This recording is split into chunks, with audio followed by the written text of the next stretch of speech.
On a quiet Christmas Eve, when the world seemed wrapped in silver snow and soft bells rang far away, there lived a little child named Eli. He was not loud like the other children in his town, nor did he run through the streets laughing as snowflakes touched his nose. Eli was a quiet child with thoughtful eyes and a heart that carried a heavy sadness no one else seemed to notice. Eli lived in a small wooden house at the edge of town where the wind whispered through bare trees and the chimney rarely smoked.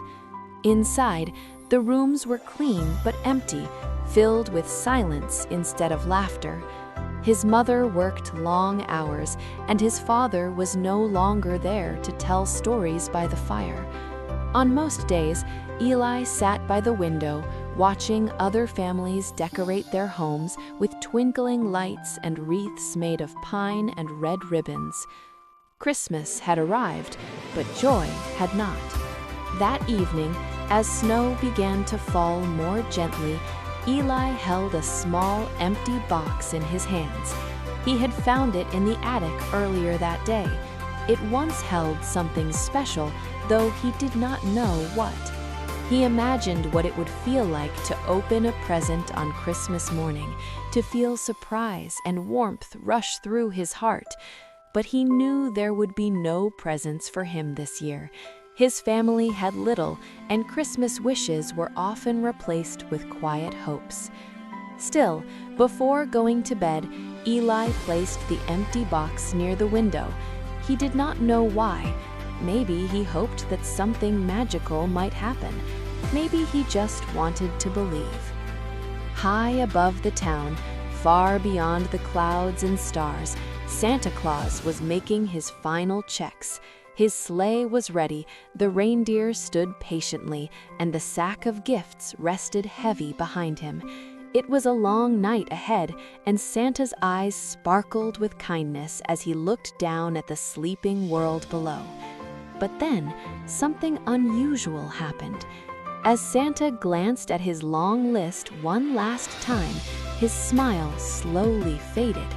At the very bottom of the list was a small name, written faintly, almost as if it might disappear at any moment.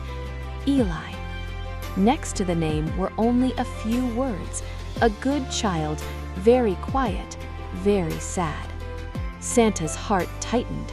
He checked his sack carefully, searching for the gift meant for Eli. He searched again, deeper this time. His gloved hands moved faster, his brow creasing with worry. But no matter how much he looked, the gift was not there. Somehow, in all the rush and magic of Christmas preparations, Eli's gift was missing. For the first time in many years, Santa felt unsure. The reindeer sensed it too. They shifted softly, bells chiming gently, as if asking what was wrong. Santa took a deep breath and looked up at the sky. "There is still time," he whispered. "There must be." Instead of turning back, Santa guided the sleigh forward, straight toward the small town at the edge of the map. Snow swirled around him as the sleigh descended silently, landing softly on a quiet rooftop. Santa stepped down, sack over his shoulder, even though he knew it held nothing for Eli. He moved from roof to roof, delivering gifts as usual, laughter and joy filling homes wherever he went. But with every stop, his thoughts returned to the sad child by the window. Finally, Santa reached the little wooden house at the edge of town. It was darker than the others. No bright lights blinked, no decorations sparkled. The chimney was cold, but Santa gently made his way inside anyway. The room was small, warmed only by a single candle. And there, by the window, lay the empty box.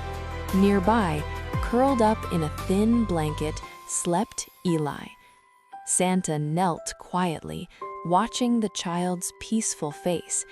Even in sleep, Eli looked as though he were waiting for something. Santa reached into his sack once more, hoping, just hoping, that the gift might appear, but it did not.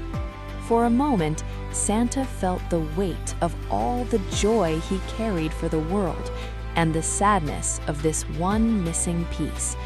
Then Santa smiled softly, because Santa knew something many people forgot. Gifts were not always things you could wrap. Santa set his sack aside and gently picked up the empty box. He placed it carefully near Eli's bed. Then he removed his red glove and reached into his coat pocket.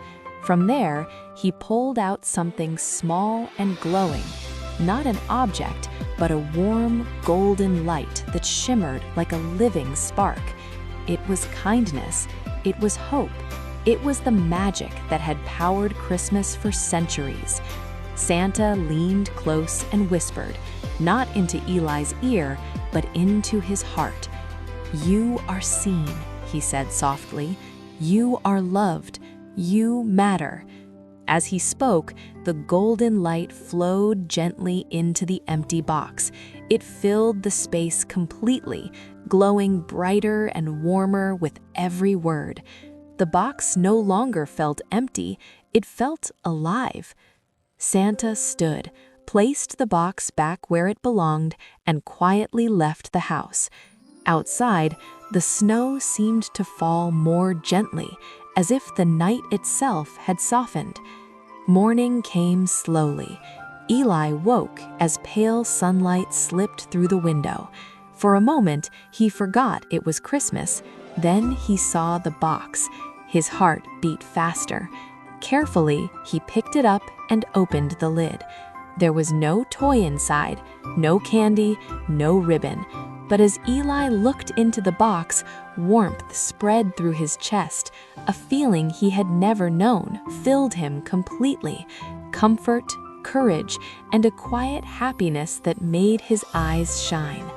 He smiled. For the first time in a long while, Eli smiled. That day, something changed. Eli laughed more. He spoke more.